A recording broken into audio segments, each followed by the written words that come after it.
अस्सलामुअलैकुम जी, मैं हूं मारिया अली। आप देख रहे हैं मेरा चैनल। टोबा टेक सिंह की मारिया को उसकी भाभी सुमेरा ने कत्ल करवाया। ये सारा का सारा प्लान जो है उसका था। घर और ज़मीन पर कब्जे का भयानक प्लान बेनकाब। आज की वीडियो में कुछ ऐसे होशरुबा इंकशाफात करेंगे जिससे आप सर पकड़ के बैठ जाएंगे कि लोग अपने मफादात के लिए क्या कुछ करते हैं। पुलिस तफ्तीश में बड़े भाई शहबाज ने भी मुंह खोल दिया है। मारिया की खुफिया वीडियोस, कत्ल से 3 घंटे पहले पूरा खानदान घर पे मौजूद था। हमने 4 लाख वकील को दिया है, 15 लाख अभी तक पुलिस को खिला चुके हैं। पुलिस हमसे पैसे खा रही है लेकिन फिर भी हमारे भाई को, हमारे बहनोई को नहीं छोड़ रहे। क्या मामला है? क्या पुलिस सच में पैसे खा रही है? क्या पुलिस सच में मामलात को दबाने की कोशिश कर रही है, या फिर एक बार फिर से ये खौफनाक फैमिली जो है अजीबोगरीब प्रोपेगेंडा करने में मगन है? टोबा टेक सिंह की 22 साल की मारिया, 22 साल क्या उम्र होती है, कितने ख्वाब होंगे, कितनी जो है ज़िंदगी की बहारें उसने देखनी थी। लेकिन पिछले पता नहीं कई सालों से उसका बाप जो है उसके भाइयों के साथ मिलकर उसका रेप किया करता था। मारिया से बाप और भाई की जिनसी ज्यादती और कत्ल से ज़्यादा इसकी फैमिली के लिए एक चीज़ बड़ी इंपॉर्टेंट है। वो चीज़ है कि बड़े भाई शहबाज को जो है क्यों पकड़ा गया, मारिया को कत्ल कर दिया गया, मारिया का रेप किया गया, वो प्रेग्नेंट थी, उसको ठुड्डे मारे गए, तशद्दुद किया गया। ये सब चीज़ें फरामोश कर चुकी है ये फैमिली, ये ख़ानदान। उनको सिर्फ एक चीज़ की प्रॉब्लम है कि शहबाज को नहीं पकड़ना चाहिए था। उसका हमें बड़ा दुख है। लेकिन शहबाज और उसकी बीवी सुमेरा ने तो असल कहानी जो है वो खोल के रखी है, जिसके बाद इन दरिंदों की असलियत खुल के सामने आई है कि ये कितने बड़े दरिंदे हैं, शातिर हैं, बेगैरत किस्म के लोग हैं। और ऐसे लोग मैं कहती हूँ कि इंसानियत के नाम पे धब्बा है। शहबाज ने पुलिस तफ्तीश में मास्टरमाइंड होने का इकरार कर लिया है। उसने बताया कि छोटी बहन मारिया का रेप करने वाला छोटा भाई और बाप था। मैंने इसमें कुछ भी नहीं किया। पूरा खानदान इस जुर्म को छुपाने के लिए जो है वो यकजा था। सबको पता था कि रेप होता है, सबको पता था कि बाप अपनी सगी बेटी का रेप करता है, सबको पता था कि छोटा भाई रेप करता है, लेकिन सब खामोश थे। मारिया के कत्ल से पहले बाप अब्दुल सत्तार के भाई की फैमिली भी घर पे आई थी। उनको भी पता था कि क्या मामला था। लेकिन ऐसे दरिंदे लोग हैं, बेगैरत लोग हैं, इनको छित्तर मारो। इनको मैं कहती हूँ सड़क पर खड़ा करके इतनी चपेड़े मारनी चाहिए इसके पूरे खानदान को।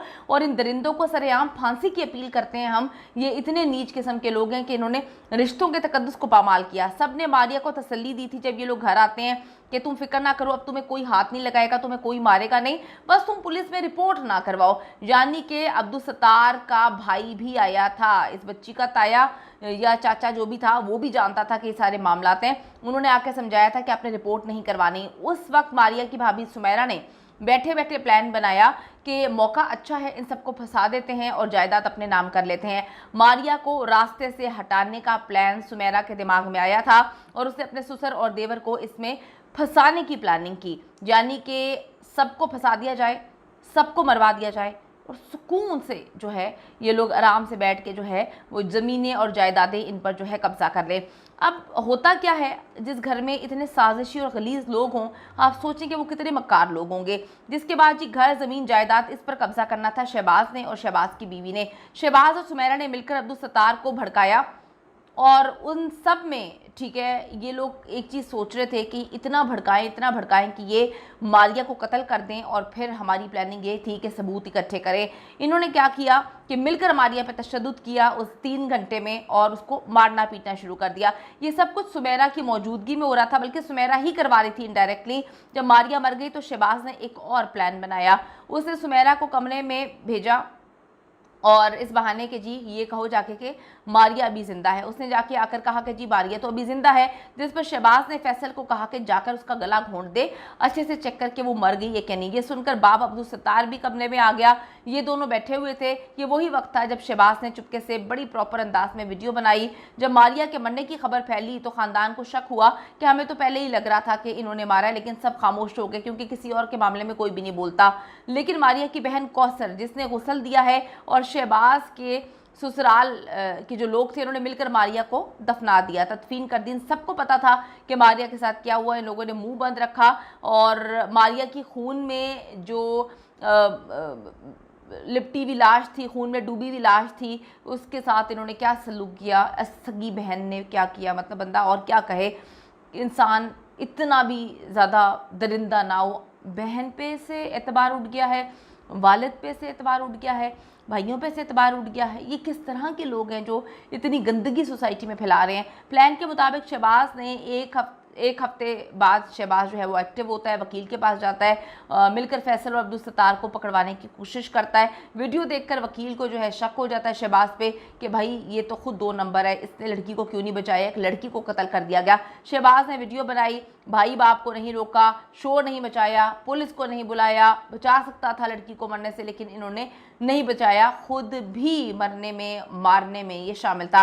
इस वक्त शहबाज के ससुराल वालों का क्लेम है कि हम अभी तक वकील को 4 लाख रुपए दे चुके हैं, 15 लाख पुलिस ने हमसे लिया है, शहबाज और सुमेरा बेकसूर हैं, उनको रिहा किया जाए। अब वो मीडिया पे आके ये बकवास तो कर रहे हैं, भाई अगर तो सच में वो बेकसूर है तो आप जो है 15 लाख पुलिस को किस चक्कर में देने जो आप क्लेम कर रहे हैं। अगर वो बेकसूर थे तो फिर इतना पैसा क्यों खिलाया जा रहा है? पैसा तो वही खर्चा करता है जो 2 नंबर है, जिसने 2 नंबरी की होती है, जिसके काम गलत होते हैं। तो यहाँ पर ये चीज़ें कन्फर्म्ड होती हैं कि ये लोग सारे के सारे मिले हुए हैं। मारिया की पूरी फैमिली को मारिया के मरने का कोई दुख नहीं है, ज़रा बराबर भी दुख नहीं है, उसकी बहन को भी दुख नहीं है। उसकी बहन ने तो उसकी लाश देखी थी, खून ही खून था, प्राइवेट पार्ट से खून निकल रहा था, आँख से खून निकल रहा था, मुंह से खून निकल रहा था, पूरा जिस्म जो है वो तशद्दुद ज़दा उसकी बॉडी थी।